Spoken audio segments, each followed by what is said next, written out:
Williams and Shauna Hickman from Dayton Contemporary Dance Theater while in Ohio. Spending time in New York allowed her to study and train with such notables as Sean Curran and David Dorfman. Maddie was an alumni guest artist with the Kent Dance Ensemble and performed at the Gus Giordano Jazz Dance World Congress in Mexico. With an intense passion for choreography, she has had several of her works adjudicated by Ronald K. Brown and many others. Spending a decade in the MDDC areas, Maddie was also a company member for the well-known Full Circle Dance Company, while creating dance curriculum for several charter and private schools. Most recently, Maddie had the opportunity to study directly with Lynn Simonson, learning her codified jazz techniques to develop dancers while moving anatomically correct to increase strength and reduce injury, earning her the Simonson's Method of Teacher Training certification. With growing interest to work more holistically, Maddie now holds 2 of the 4 certifications in applied kinesiology through touch for health to improve postural balance while reducing mental and physical discomfort. While continuing her dance career and working full-time in education in multiple capacities, Maddie obtained her master's in professional counseling from Liberty University and is a licensed professional counselor in the state of Ohio. She is also a National Certified Counselor, NCC. Maddie completed her internships through the City Mission Laura's Home and Hope for the Soul Private Practice, where she stayed on as the adolescence and family counselor. While working towards receiving clinical hours, Maddie also worked as a family specialist through local agencies while she joined the wellness team at St. Martin de Porres High School in 2019 as a full-time grade level counselor. In addition to these accomplishments, Maddie was a former real estate agent, a financial planner, and insurance agent. She has participated in and received certifications of completion in the Dave Ramsey Financial Peace University courses and has gone on to teach the class to others. In her spare time, Maddie is a mother to a teenage daughter who keeps her busy, a church mother, and lead usher at Prodigal Sons Father House. Without further ado, can we give a round of applause for Maddie Jackson? Thank you. Good morning. Good morning. Good morning. She said a whole lot of stuff about me. Wow. Okay. It's always weird to hear my stuff back to me. But what she didn't say was that I was a millionaire. So I do not want you to have any misperceived understandings that I'm going to tell you how to get rich fast. I'm not doing that. That's not my thing. This is not a pyramid. This is not a sales tactic. This is none of those things. This is how do we control our money. And just a little bit about what you're going to learn today is from, it's straight from the Dave Ramsey Financial Peace University. I don't know if you guys are familiar. And I'm very much a teacher, so I like you guys to talk at me. I don't want this to feel like a college lecture because I'm not a professor. So raise your hand if you've ever heard of Dave Ramsey. A couple of you. Okay, good. I do follow his ideologies closely. I have not yet perfected them, but I'm going to break down a few of the steps, okay? So I have taken this class 3, possibly 4 times in my life. Not because I didn't understand what I was taught the first time, but because life has a way of just lifing, and it gets in the way, and you're on track, and then all of a sudden you're like, wait a minute, how'd I get in the ditch? And why don't I have any dollars in my bank? And why is there more days before payday? So that happens a lot with all of us. So full transparency, this is something that I continue to work on. And as I continue to work on it, I find myself on different plateaus, right? Different levels, but always going back to the basics. And so that's what today is. If when I'm speaking to you, you have questions, just raise your hand. Ask me to explain something again. It's fine. I want this to be kind of informal. And I do have this is the age of all things digital, but I do have hard copies of things for those that like pen and paper and pencil and erasers and 55 different copies of things, okay? So I do have that. And then I will also, before I forget, because I'll get up here talking and then I'll forget, if this information is helpful in any way and you want to take a deeper dive and go through every single module, you can get with Minister Roberts at the end and just let her know. And if there's enough interest, then I don't mind hosting another class, okay? But there's new faces here, so that's exciting. I know like 3 people in the room, so that's kind of cool. Are you all from the Cleveland area-ish, or are we out of state? Where are we from? Talk to me. Twinsburg, okay. Michigan. Oh, I got family in Michigan. Georgia? Wow. That's exciting. Okay. All right. Well, the reason why I ask is because if you go on Dave Ramsey's website, you can register for classes. So there is somebody in your area that is probably teaching this very class. Okay. So if it's interesting to you, just ask me at the end how you can find those classes. Okay. All right. So we're going to take control of our money, and this is absolutely based on his principles.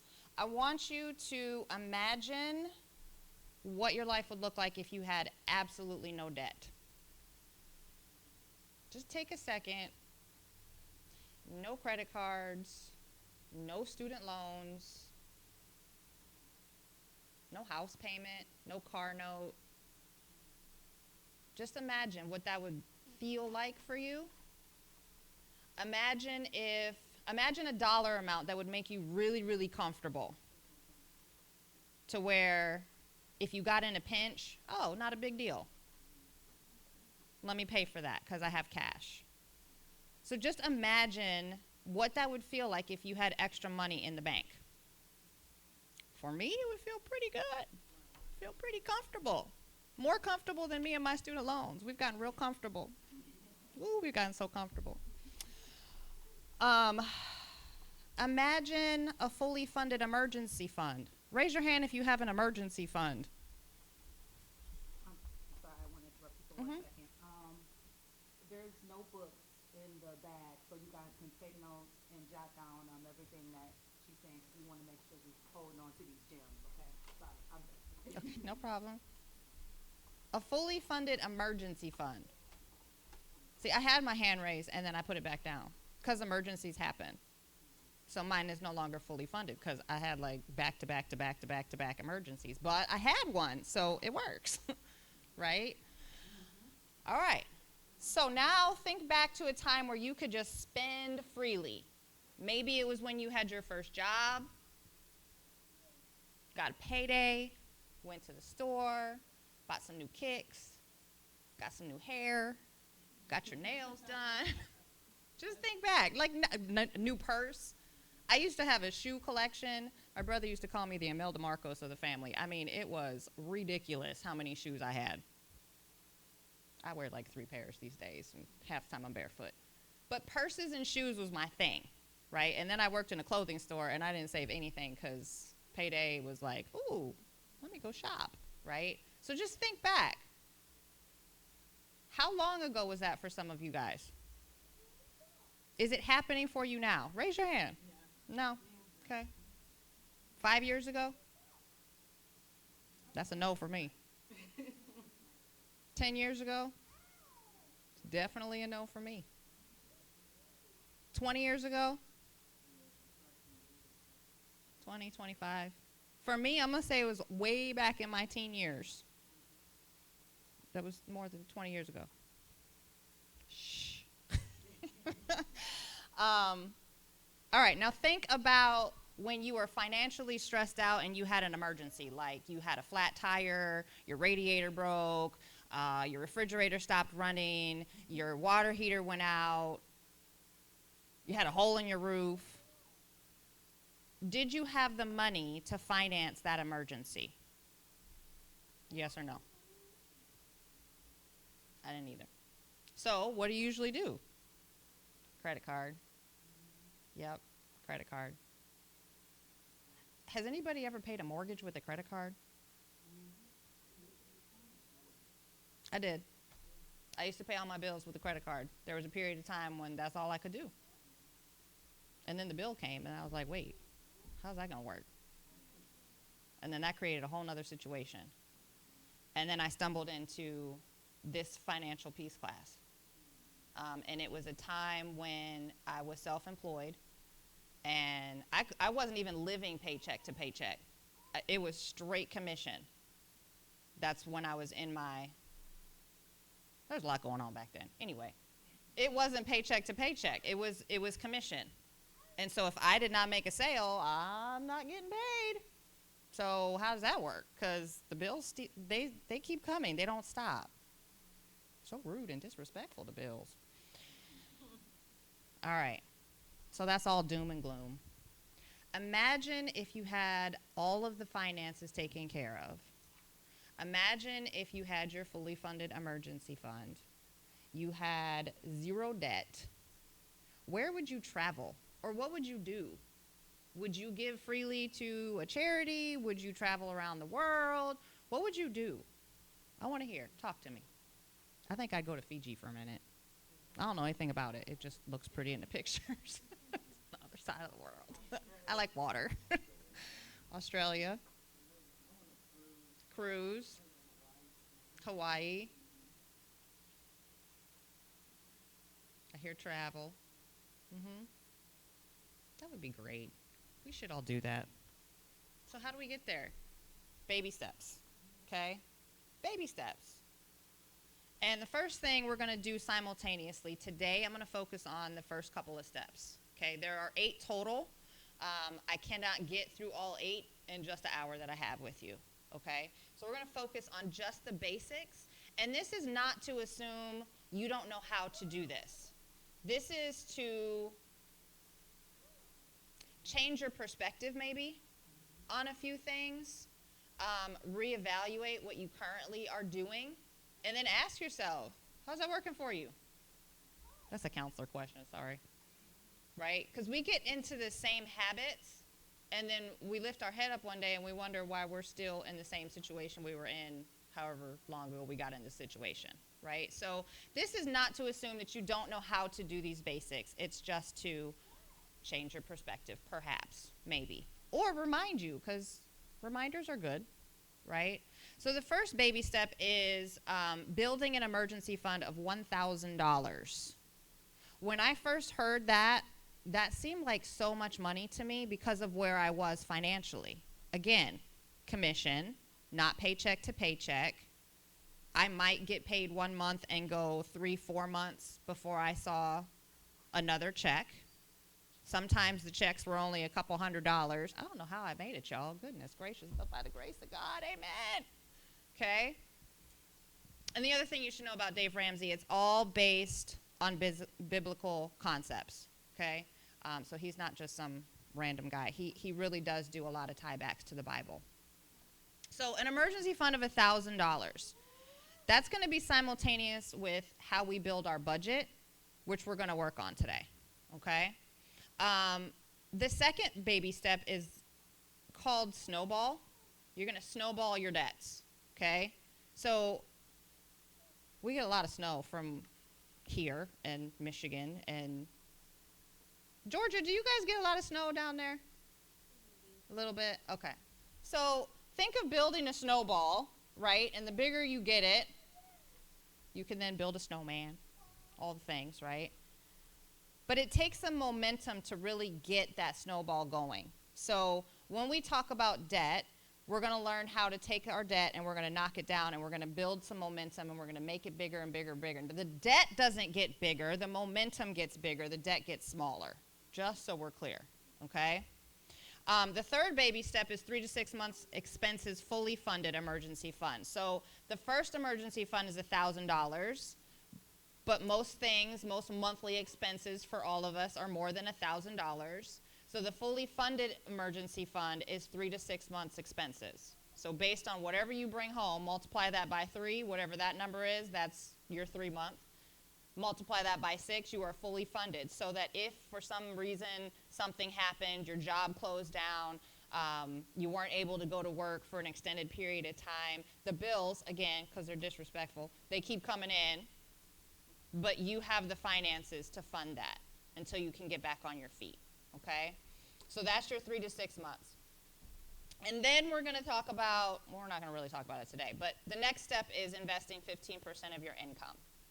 And a lot of people, I wish they would have taught this stuff back in high school, because how different would our life be if we understood really what is investing and what does it look like? But it's my opinion. I think people try to do too many things at the same time, and then they lose track because it's all about the dollar, right? Well, if I put all my money over here, then, you know, in 3 months I'll have X, Y, Z dollars. Or not, because stock market is not predictable, right?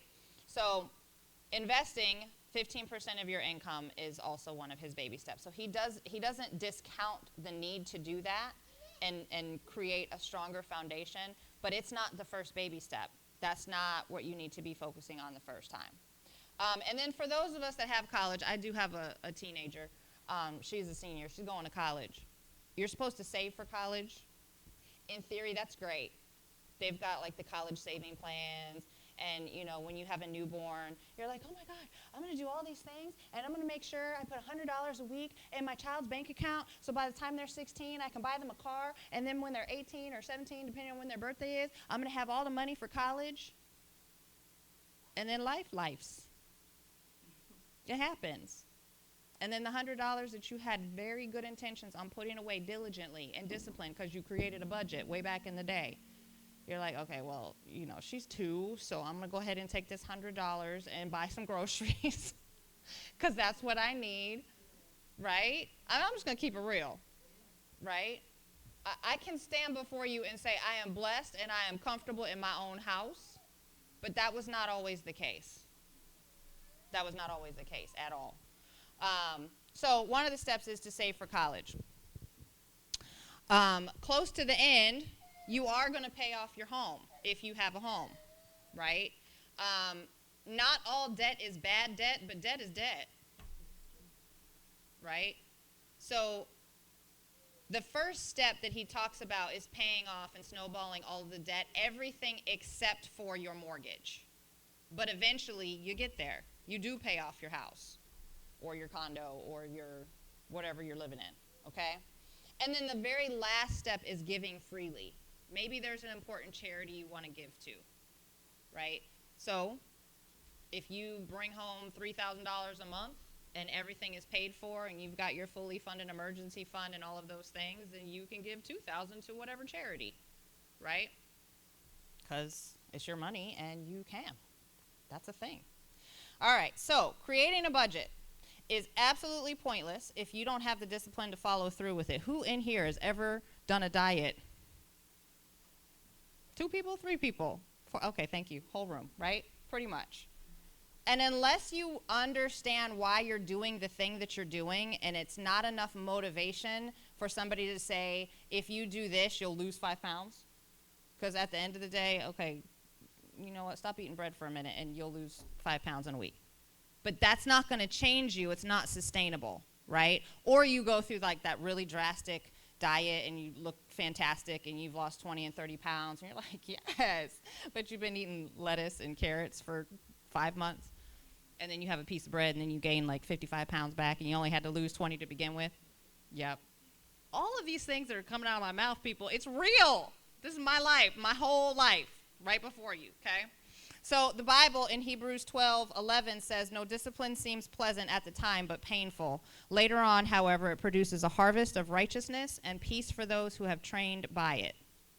So again, biblical principles. You have to have discipline in order for this to work, okay? You have to understand that a budget does not mean you don't get to have any freedom.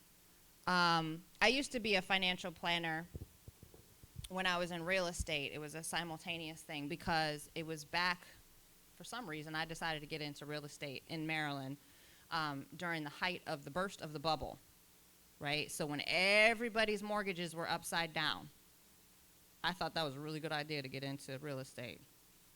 So I learned real quickly how to do short sales.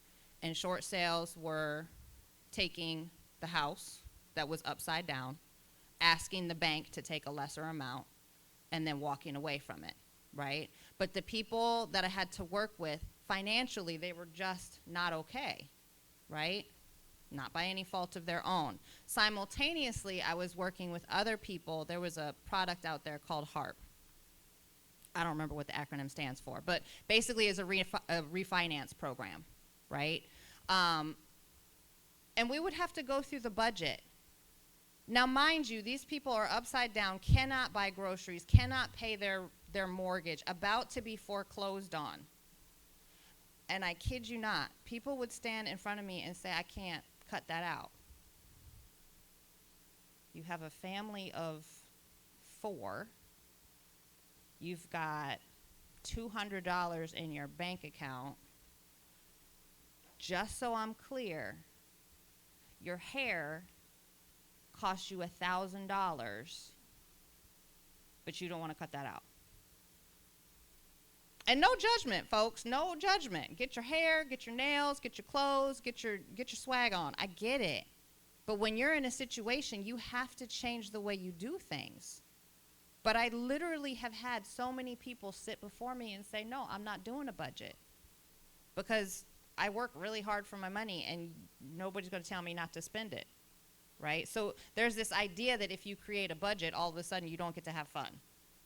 That's not that, okay?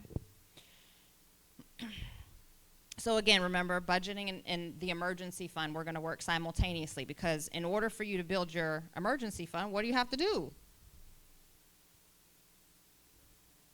You got to set aside something. You got to budget it. Yes, right? So that's why we're working in it simultaneously, okay?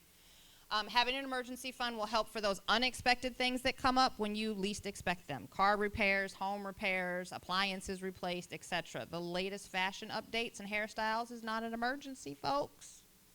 It's not an emergency, and I know I keep harping on that, but it's not an emergency, right? And I work with a lot of teenagers these days. I work at a high school, and it's funny the stuff they come in, and sometimes they are just so upset because they didn't get the newest Marc Jacobs bag. I'm like, well, baby, how much is the bag? It's $600. I'm sorry, excuse me, what? What you need a $600 bag for? I mean, what? I'm grown and I don't have a $600 bag. Like, that's just wild. But you know what? They are living their best life. They're teenagers, and that's what they're supposed to do. But imagine if they learned this in school, maybe they would think differently. So then, you know, when you're grown, you can go out and get a $1,000 bag if that's what you want. So, just keeping things in perspective. So let's have a little fun. You all have notebooks, right? Okay. So what we are going to do is we're going to play a little game. This is the Nerd and Free Spirit quiz. Okay? So I'm going to ask you a couple questions. The first question is going to be option A. The second question is going to be option B. So just tally on your little piece of paper how many A's you have listed, how many B's you've listed. Okay? All right. So which one are you? And there's no right or wrong answer, by the way. Okay? So, A, you like to prepare things in advance. B, you fly by the seat of your pants. That's your mantra. A, you like to prepare things in advance. B, fly by the seat of your pants is your mantra. A, rules should always be followed. B, what are rules? A, rules should always be followed. B, what are rules? And if you're kind of in between, depending on the situation, you can note that too. That's fine. You are always on time or early, and that is an A. You are always on time or early. B, you are fashionably late because it's cool. Or you just don't ever know what time. I used to work with this person. Now, mind you, she was a principal of a whole school. And when I tell you she was never on time, girl, how do you have a job? Late all of the time. Late. It made no sense. And it got to the point where it was actually pretty comical. But that's just who she was. So you're always on time or early, or fashionably late is cool. A, you have an itinerary on vacation. I'm not going on vacation with y'all if you got an itinerary. What? You have an itinerary on vacation. Or B, you just go with the flow and chill.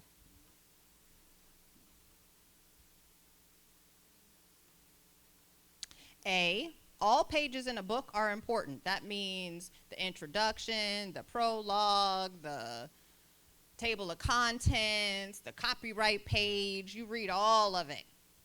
Those pages are important. Or you skip the fluff and go straight to the chapters. That's B. I'm a chapters kind of girl.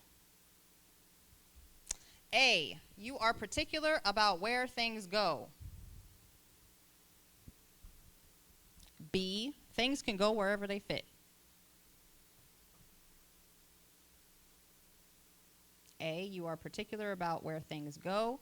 B, things can go wherever they fit. Last one. A, your closet is organized by color. B, does the floor count as storage? My child's not here, so I'm going to tell on her.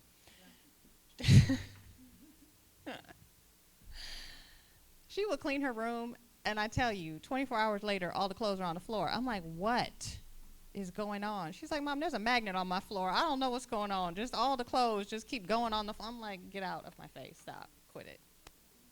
So your closet is organized by color. You are an A person. B, does the floor count as a storage area? Okay, so count up your A's and count up your B's and see what you come up with. When I've done this quiz a couple of times, I usually found myself a nerdy spirit. Some of you might be straight nerds. Some of you might be straight free spirits. Some of you might fall right in the middle. I call those a nerdy spirit. Okay? So if you have 3 to 4 A's, you're pretty comfortable with how budgets work. If you have 3 to 4 B's, there was this one time you made a budget, right? If you have 5 to 6, budgets are like your best friend. Everything goes on a budget. If you have 5 to 6 B's, you think budgets are super lame. And that's okay. Remember, no right or wrong answer. If you are 7, definitely nerd alert. Budgeting is your superpower. I probably need to go sit next to you. Okay? If you are a 7 with B's, then why would I organize my money when I work hard to spend it? That's kind of your philosophy. So how many nerds do I have in the room? Okay. Couple. All right. How many free spirits do I have in the room?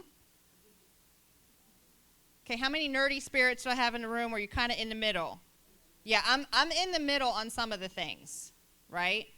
When I get really irritated, then fine, I'll put all of the things where they belong, kind of thing, right? Until then, it doesn't bother me. Yeah. All right, so no right or wrong answer, but the reason why this is important is because you have to know what kind of person you are in order to build a budget. If you are in a relationship and one of you is a free spirit and the other one is a nerd, nerds, hear me well. Your free spirit doesn't mean you any harm, but you have to approach them differently. Okay? Free spirits, hear me well. Your nerd doesn't mean you any harm, but you have to be patient.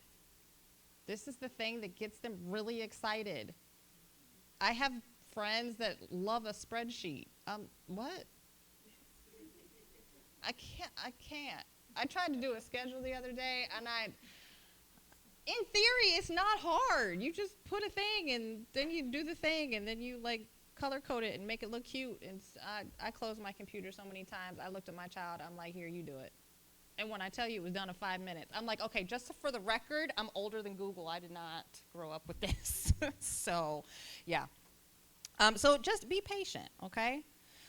So we're going to tell our money where to go. Things you need to understand is that having a budget is not synonymous with not spending your money. We kind of touched on that a little bit. It will take you a few months to get into the habit of perfecting and using your budget, so be patient with yourself. Every time I sit down to do a budget, I'm like, oh, okay, well, this seems easy, and then I have like, $500 left over. I'm like, how is that possible? Because every month I'm like, dang, I forgot to do the thing, right? Well, because usually I forget a bill or something. So be patient with yourself. It is not an exact science. And it's going to take you a few months to get into the swing of things, just like a diet, right? We don't just wake up and say, fine, I'll stop eating all the cookies, cakes, and pies. And then you go to an event and there's cookie, cakes, and pies. And you're like, okay, I'll do that tomorrow. Real, right? Real. Just, that is a thing. I'm telling you. Okay. A budget will actually give you control over your money. Okay, so for all of the free spirits and just money over here, money over there, and it's just whatever. It's only $2. It's only 50 cents. It all adds up, right? But then over time, you're like, man, how did I just go through $300 in the last 2 weeks? So it's actually the thing that will calm your anxiety if you have anxiety, okay? So it'll give you some control. The things that you always, no matter what, is called the 4 walls.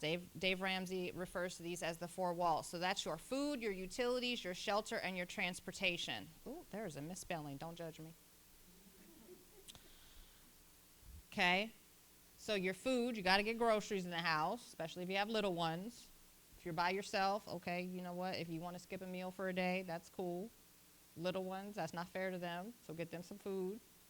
Your utilities, so you're not sitting in the dark.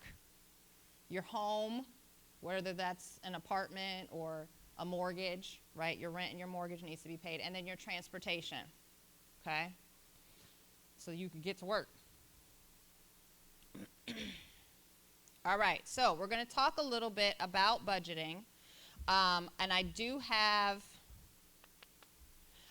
some hard copy budgets, but for those of you that like things digital, if you go to Ramsey Solutions and you go to every dollar budget, or if you go to your app store, there is a budget called Every Dollar. Yes, that's what it's called. Every Dollar budget, okay?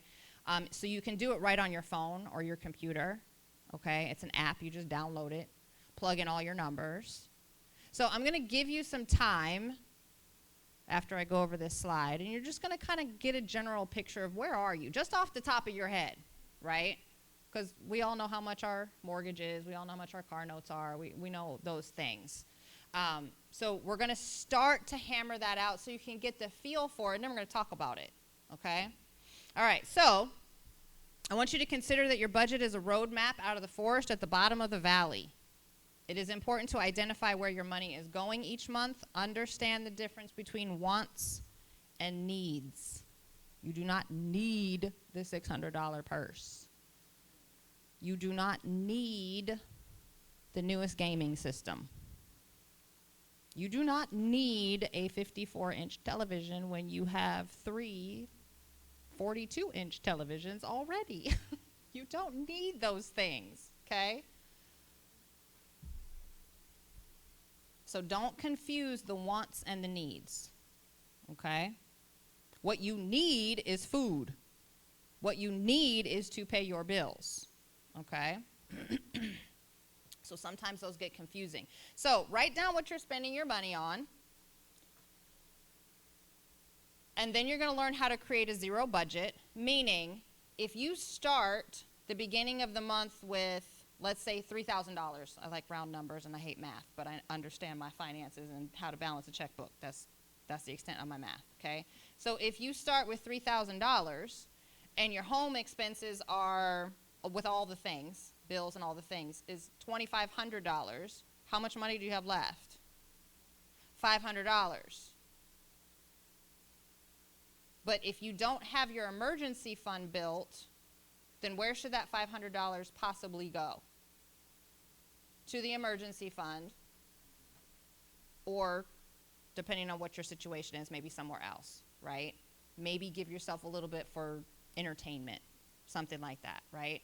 So you've allocated that extra $500. Now you don't have anything left. That's what it means by zeroing out your budget, okay? Write down your income just at the top of your paper right now. This is not a open response. I'm not going to ask anybody in here how much you make. And this is after your taxes. So this is your take home. How much money do you bring in on a monthly basis?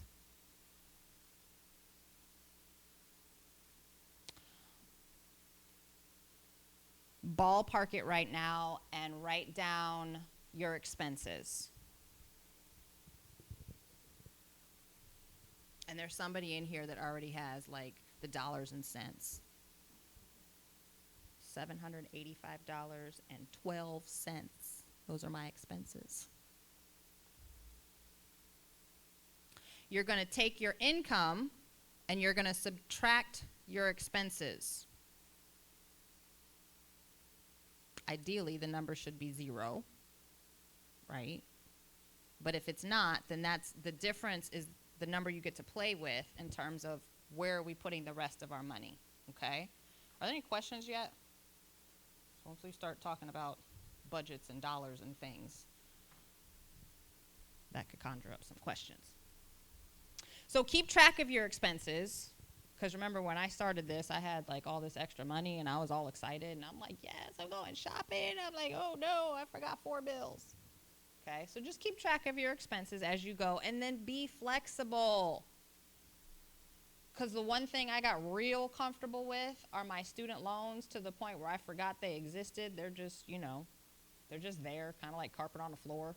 You don't think about it. It's just there, right?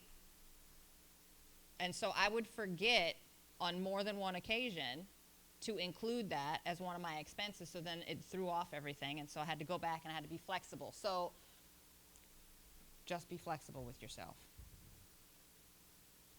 So spend some time doing that. Are there any questions so far? I have to be mindful of my time. We're good? Okay. Those of you that are in relationships, talk all of your finances over with your significant other. Come to an understanding. Entertainment counts. So maybe you need to have date night or something once a month or twice a month, every week if that's your jam, if you can afford it. If you are not in a relationship but you need somebody to like hold you accountable, you need an accountability partner, get your bestie, get somebody that you absolutely trust with your finances. No, they don't get access to your bank account, but you just have somebody to mull things over with.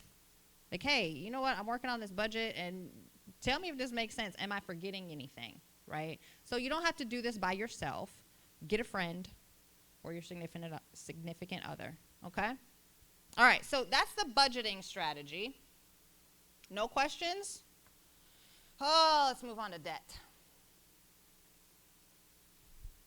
I love debt. Don't you love debt? No. I do not love debt. So raise your hand in here if you have debt. We all have debt. Who wants to share some of their debts? I already said my student loans. Credit cards. Credit cards, student loans. Any car notes? Yeah, car notes. Mm-hmm. Somebody remind me to talk about car notes, okay? Because I didn't actually put it in here, but it is something that Dave Ramsey touches on. And I think a lot of people make a trap of doing it when they get into a financial situation. Again, no harm, no foul. Life happens. You got to do what you got to do. You got to get from point A to point B. So you make it work, okay? But once you get control of your money, we're going to try not to fall into that trap. So somebody just be like, oh, a car note? I'm like, yes, thanks. Okay.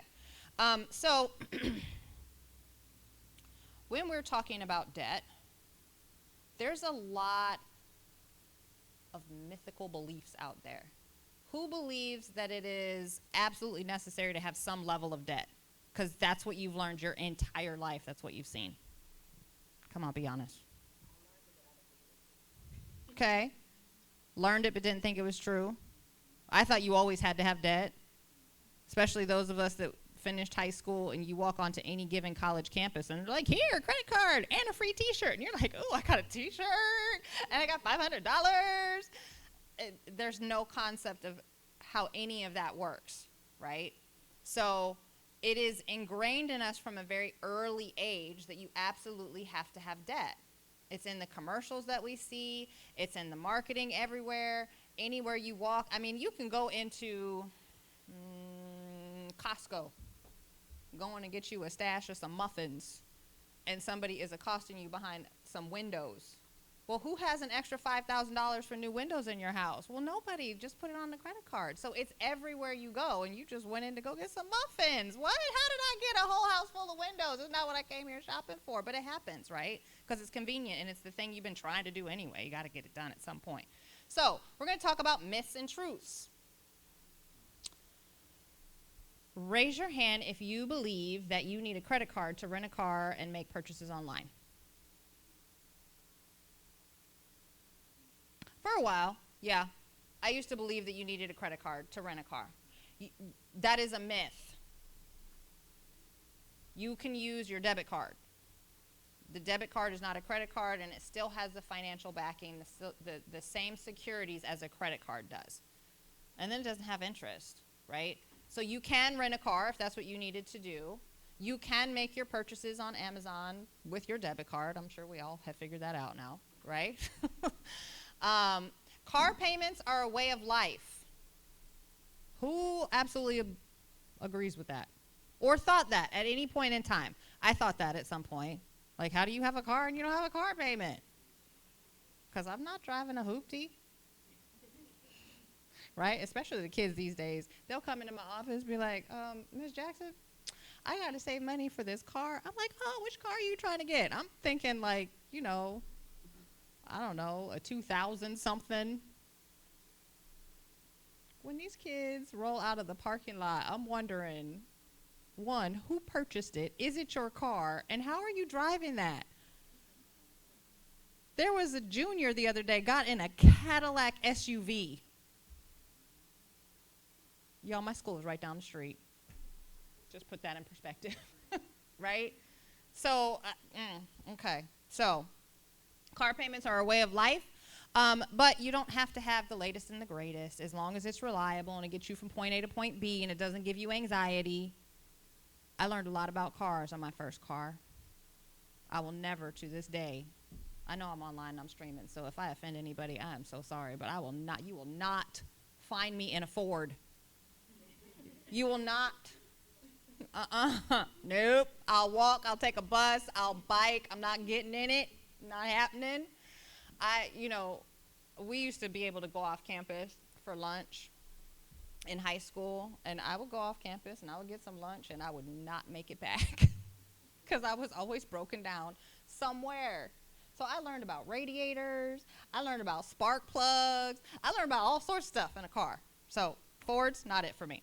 But you can buy a car, and it can be a used car with cash that is actually reliable. That's true. That's a thing. You don't have to have a car payment. Who thinks you need to have a car payment? Not a car payment. I'm moving on from the car. Sorry.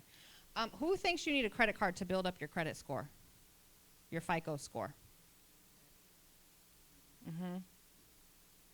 The FICO score is synonymous with I love debt. So selling real estate, mortgage lenders, the first thing they look at is your FICO score. And anymore, a 600 is poor. I think it's considered fair now. It used to be at least good, like 10 years ago. Now you have to have, I think the top score is like 820 or something, and that is considered excellent. And then like 7 is considered good, right? So the lender would say, yeah, no, sorry, you've got a credit score of like 500 something, whatever. Can't give you a mortgage.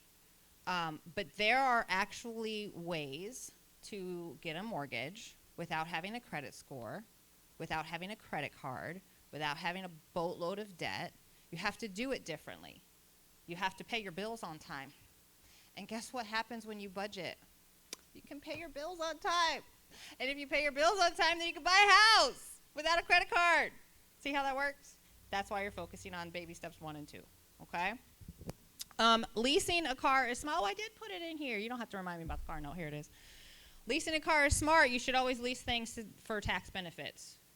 Who believes that leasing is a good thing? Nobody? Used to? Still do? It's okay if the answer is yes. It is okay. There's no shame at all. Because I'm going to tell you about my car payment or my car note.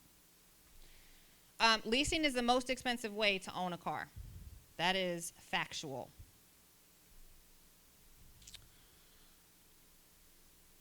For 2 of my cars, I had to lease them. There were some life circumstances. I'm like, okay, I got to do this thing, right? So I leased a car. And the first time, and everybody told me, no, that's not the way to do it. Don't do it, don't do it, don't do it. But this was before I met Dave Ramsey's Financial Peace University situation here, right? And I'm like, okay, but this is my situation. And they're like, well, okay, you put it like that, yeah, right? Because I had gone through all the old cars. I had oil drips in people's driveways, all of that, like all of it. I was selling multi-million dollars worth of real estate, and I had this oil dripping car. So whenever I saw him as a client, I'm like, please don't drip, please don't drip, please don't drip. It never drips. Isn't that amazing? Anyway, that was me, right? So I got finagled into leasing a car. And I did that, switched it over again. I was like, ooh, new car every 2 years. It's kind of cool. I'm all right with this, right? And then if you trade it and not return it, you don't have to pay all of the extra fees that usually come with leasing. So of course it's a good idea, isn't it? Yes. No, not a good idea. I love my car that I have right now. It's a cute little silver Toyota Corolla. I got it back in 2016. What year are we in, y'all? What year are we in? 2023. Ask me why I'm still paying on my car. Because how long is a car note usually? Well, 5 years average. 7 anymore. But I started leasing that car because I was still in a situation, right? And it was not a situation that I thought I was still going to be in. But I'm like, dang, why am I still in a situation? And then I was like, all right, no more. No, I know better. So I'm not doing this. So, okay, that car should be paid for. Why am I still paying for it? Because I leased it first. And so that is the most expensive Toyota on the face of this earth right now. It's not even fully stocked. It's just your traditional automatic. It doesn't even have the bells and whistles. It doesn't have a special sound system. It doesn't have hydraulics. It doesn't drive for me. It doesn't park for me. It's got, it's just a Toyota, y'all.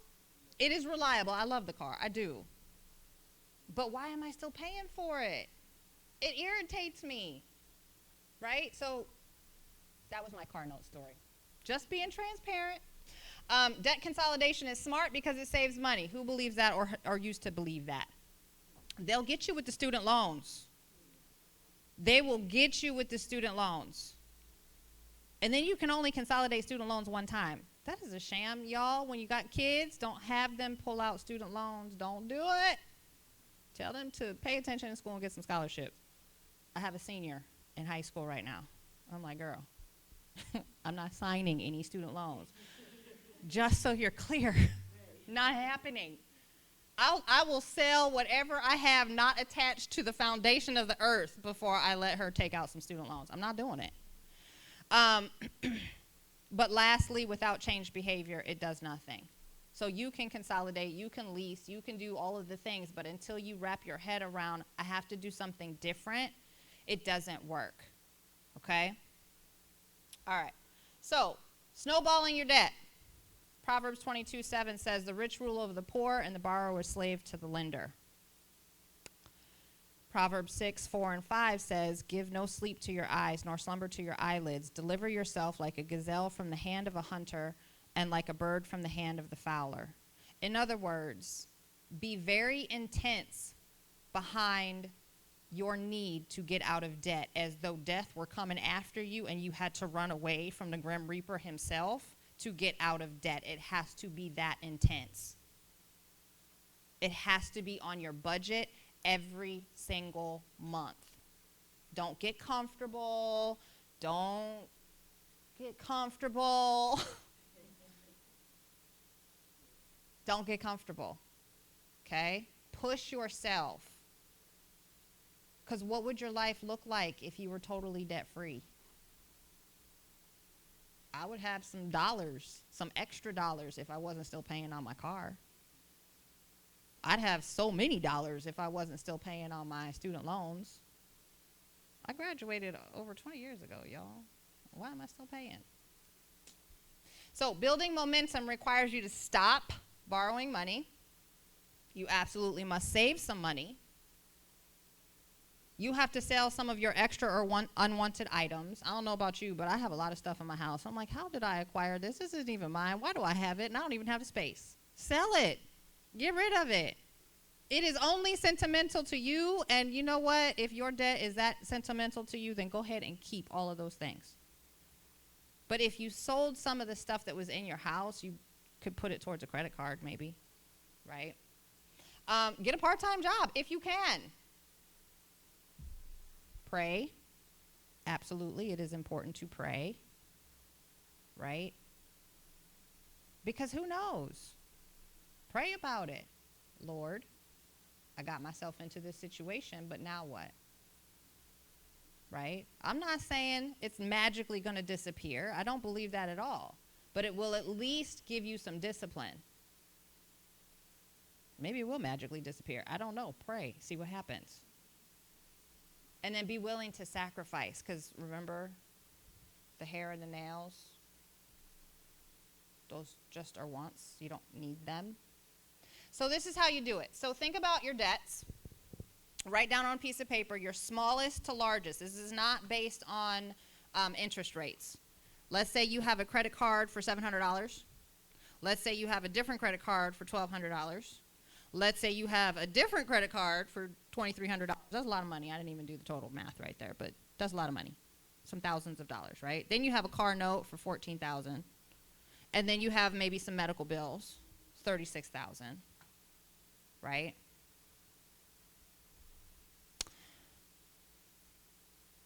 What you're going to do is you're going to take your smallest debt that you have. For right now, for this example, it's going to be $700. Did you guys write that down? Did you write down your debts? Just take a minute. Write down your debts. I should have inserted some music. So be thinking of the Jeopardy song. Okay, so let's go back to the budget that we've realized we hadn't accounted for some of our debts, right? Let's say you've got $300 to play around with. The $700 credit card, let's say you have, I don't know, it's $100 a month that you have to pay, okay? So now you only have $200 left to pay for credit card number 2, 3, your car note, and your medical bills. Okay, that's going to be real thin. But what you're going to do for credit card 2, 3, your car note, well, no, not your car note because that's an essential right now. You're going to pay the minimum on your car note too. But your all the other things, you're going to pay the minimum amount. You're going to hurry up and pay down your $700, okay? So now, let's say a couple months has passed because you found some free money and you're like, you know what, I'm not going to go out to eat this month or next month, and I'm going to put that extra entertainment fund towards my credit card. Let's say you pay that off and you freed up, I don't know, $200 more. So now you got $700 to play with. So the $100 plus the $200 that you just freed up, you now have $300 to put onto credit card number 2. Does that make sense? Because I'm throwing around a whole lot of numbers right now. Did I lose anybody? You sure? We're good? Okay. And then a couple months passes, and now you freed up another $400. You're going to put all the money that you freed up onto credit card number 3. And so the more money that you free up, you put on your debts. You see how that works? And so now you're building momentum and you just knock it out. So then before you know it, you don't have the smallest credit card of $700 left. You don't have the second one of $1,200. You don't even have the third one of $2,300. You're done with your credit cards. And then you're going to go put them in a paper shredder, and then you're going to call the creditors and say, hey, I'm going to need you to close this account. And they're going to be like, oh, ma'am, sir, no, we have a great deal. And you'll be like, that's wonderful. Have a nice day. I need you to close the credit card. Thanks. And they'll do the scare tactic. This is going to mess up your credit score. That is okay. Just be insistent and close out your credit cards, okay? Then you're going to pay off your car, and then all of the money that you had for your 3 credit cards and your car note goes towards your medical bills, and then boom, done. Okay? Questions on any of that? That is how you build the snowball. Again, this is like super bullet point, fast, soundbite information, but that is how you do it. Okay? And I probably kind of already did that with this slide. So basically, you're going to start after you've done your budget. You're going to list your debts from the smallest to largest, dollar amount, not interest. Pay as much as the budget will allow for the smallest. Pay that off. Continue to make minimum payments on the other things. Okay? And then the money that you freed up there goes to the next debt. Repeat, repeat, repeat, repeat, repeat until you're like, oh, I only have one more bill. Don't celebrate and go out to dinner. Put that money on the one more bill, okay? Because that's the part that you build all this momentum and you're like, yes, I lost 15 pounds. And then you go have a piece of cake, and then all of a sudden you're having a cookie the next day. And then all of a sudden you don't know why your pants don't fit because you stopped focusing, okay? So the same thing with the debt. You have to keep paying it off, and only when you get to 0 for all of your debt do you then get to go on the fantastic cruise and eat all the dinner in the world. Okay? All right. So one thing that Dave really harps on is that you cannot wander into debt. I'm sorry, I read that wrong because I forgot how to read. It says you can wander into debt, but you cannot wander out. That is true. You minding your own business, walking into Costco, getting some muffins. You walked out with a $3,600 hot tub. You don't even know where it's going to go, but you always wanted one. That's a thing that happens. Okay? So just, again, recapping. You've learned just the basics of savings today. So I want you to go back home. I want you to reevaluate where some of your weak spots are, right? For me, it's that budget. I put it somewhere, wherever it fits. Yeah. Because I do have it in my brain, but that takes up a lot of brain power to constantly tally all of the things that you have to spend. So now you're in the grocery store and you're like, wait, do I have this money? Right? So the other thing that Dave Ramsey talks about is like building an envelope system, and you use cash and you put the cash in the envelopes, and then when you're at the store you pay for cash because cash is an emotional attachment versus your debit card, right? I do have cash in my wallet, and I refuse to spend it because I have cash in my wallet, and so I pull out my debit card, but then I'm like, dang, why do I only have that much in my bank? Because I didn't use the cash. Right? Because there's an emotional attachment to handing over a $50 bill. Here, wait, hold on.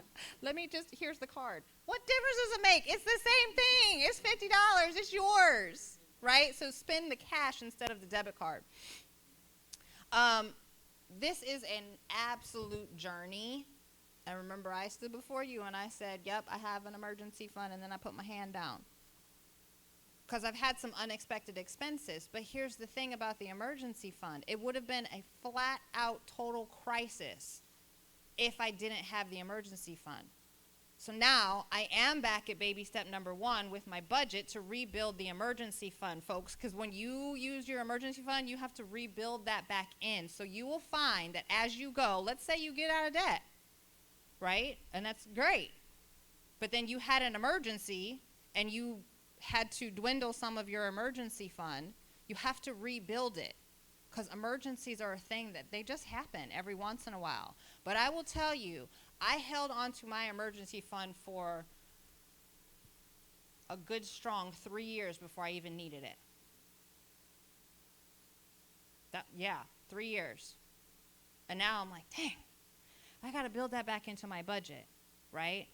And because I didn't need to do that, now I have to relearn that skill.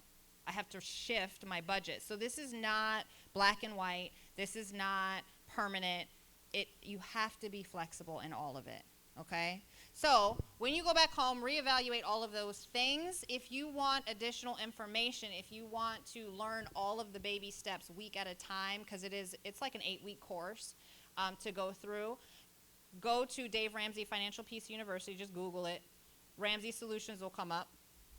And then on Ramsey Solution website, it will have all of the tools. There are free budget forms. There's a form for everything on there. So you just piddle around, click on the things. You can just download the things. You can get the Every Dollar Budget app for free if you want. It does come with a dollar amount attached to it if you want to link it to like your bank account or all the extra bells and whistles. But you can get it for free to budget, okay? And that's all I have for you. Was this helpful? Okay, good. Anybody have any questions for me? Also good. Okay, carry on. Have a good day. Thank you. Oh, and I do have hard copies of things. Again, if you want a hard copy just to take with you to look it over and scratch some numbers. I have a lot of copies because I wasn't exactly sure who was going to come. So I'll be in the back for a while and just